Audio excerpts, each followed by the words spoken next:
नमस्कार दोस्तों, आज के इस वीडियो में हम संविधान के बहुत इंपॉर्टेंट क्वेश्चन लाए हैं।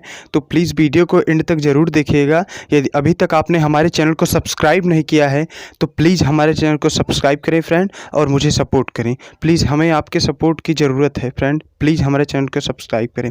पहले क्वेश्चन में दिया है कि भारत की संविधान सभा के अस्थायी अध्यक्ष फ्रेंड, तो डॉक्टर सच्चिदानंद सिन्हा है फ्रेंड। अस्थाई मतलब जो अस्थाई नहीं है, जिसे कभी भी हटाया जा सकता है, अस्थाई अध्यक्ष तो डॉक्टर सच्चिदानंद सिन्हा। तो बढ़ते हैं फ्रेंड अगले क्वेश्चन की तरफ। अगले क्वेश्चन में है फ्रेंड, संविधान सभा के स्थायी अध्यक्ष, जो स्थायी अध्यक्ष होते हैं वो संविधान सभा के कौन थे? तो फ्रेंड इसके लिए डॉक्टर राजेंद्र प्रसाद, आपका ऑप्शन सी आंसर सही होगा फ्रेंड, डॉक्टर राजेंद्र प्रसाद। यह जी अस्थायी अध्यक्ष पूछता तो सच्चिदानंद सिन्हा, स्थायी अध्यक्ष पूछ रहा है तो डॉक्टर राजेंद्र प्रसाद। तो बढ़ते हैं अगले क्वेश्चन की तरफ फ्रेंड। अगले क्वेश्चन में है फ्रेंड, भारतीय संविधान सभा की प्रारूप समिति के अध्यक्ष कौन थे? भारतीय संविधान सभा की प्रारूप समिति के अध्यक्ष कौन थे? जो प्रारूप समिति तैयार करते थे फ्रेंड, उसके अध्यक्ष doctor B R Ambedkar ji थे। कौन friend? Doctor B R Ambedkar ji थे फ्रेंड। भारतीय संविधान सभा की जो प्रारूप समिति के अध्यक्ष तो बी आर अम्बेडकर थे फ्रेंड। इस क्वेश्चन को ध्यान रखिएगा, क्योंकि जो अभी ग्रुप टी का एग्जाम होगा उसमें जरूर ये क्वेश्चन पूछा जा सकता है। तो अगले क्वेश्चन में है फ्रेंड, भारतीय संविधान सभा जो है कब अंगीकृत किया गया है? मतलब भारतीय संविधान जो है कब अंगीकृत किया गया है, माने अपनाया गया है, मतलब कि हाँ अब ये बन के तैयार हुआ है। तो फ्रेंड इसको ध्यान रखिएगा कि 26 नवंबर 1949 इसका करेक्ट आंसर होगा। 26 नवंबर 1949 को हमारा संविधान बनकर तैयार हो गया था। तो फ्रेंड अगले क्वेश्चन में दिया है कि संविधान सभा लागू कब हुआ था? फ्रेंड निम्नलिखित में से किस तिथि को भारतीय संविधान लागू किया गया था? तो फ्रेंड लागू करने की बात पूछ रहा है, तो फ्रेंड 26 जनवरी 1950 को भारतीय संविधान लागू किया गया था। 26 जनवरी 1950। यदि पूछे कब बनकर तैयार हुआ तो 26 नवंबर 1949, कब लागू किया गया तो 26 जनवरी 1950। तो फ्रेंड अगला क्वेश्चन में है, भारतीय संविधान सभा का जो संवैधानिक सलाहकार है, जो कॉन्स्टिट्यूशनल एडवाइजर है, वो कौन है? तो भारतीय संविधान सभा का जो संवैधानिक सलाहकार है friend, B N Rao ji थे।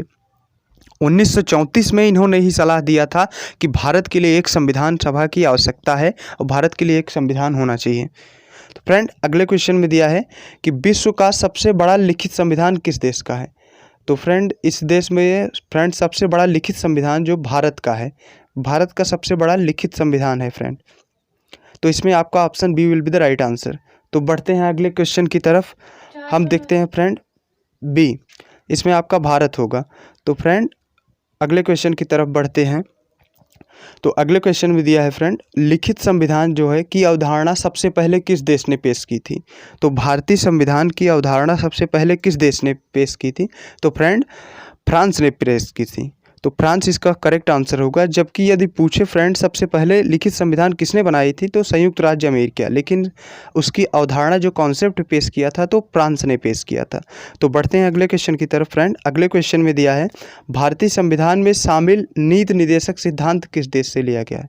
भारतीय संविधान में शामिल जो नीति निदेशक directive principle of state policy किस संविधान से लिया गया है? तो फ्रेंड ध्यान रखिए, आयरलैंड से लिया गया है। तो भारतीय संविधान में शामिल नीति निदेशक सिद्धांत किस देश से लिया गया है?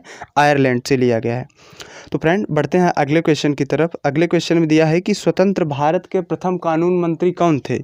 स्वतंत्र भारत के जो प्रथम कानून मंत्री थे फ्रेंड कौन थे?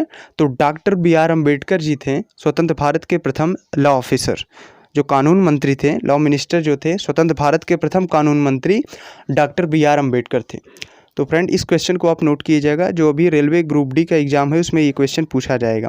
तो फ्रेंड अगले क्वेश्चन की तरफ बढ़ते हैं। तो अगले क्वेश्चन में दिया है, जो गीत है जन गण मन को भारत के राष्ट्रगान के रूप में किस वर्ष स्वीकृत किया गया था? तो फ्रेंड जो जनगण है ये राष्ट्रगान कहा जाता है, जिसे 52 सेकंड लगता है गाने में फ्रेंड। इसको भारतीय संविधान सभा ने 1950 को स्वीकार किया था, एडॉप्ट किया था। 24 जनवरी 1950 को भारत के राष्ट्रगान के रूप में इसे स्वीकार किया गया था। तो फ्रेंड अगले क्वेश्चन की तरफ बढ़ते हैं। तो अगले क्वेश्चन में दिया है फ्रेंड, निम्न में से कौन सा संशोधन अधिनियम मिनी संविधान कहा जा सकता है? निम्न में से कौन सा संशोधन अधिनियम मिनी संविधान कहा जाता है? तो फ्रेंड ध्यान रखिएगा, जो 42वां 42 नंबर का जो संशोधन अधिनियम 1976 का है, यही मिनी संविधान कहा जाता है और इसे बी आर अम्बेडकर ने कहा था।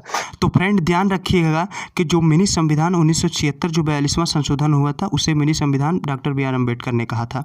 तो ये थे फ्रेंड संविधान सभा के बहुत इंपॉर्टेंट क्वेश्चन जो सभी एग्जामों में पूछे जाते हैं। सो फ्रेंड, यदि अभी तक आपने हमारे चैनल को सब्सक्राइब नहीं किया है तो प्लीज़ हमारे चैनल को सब्सक्राइब कर लें। So thanks, that's all for today.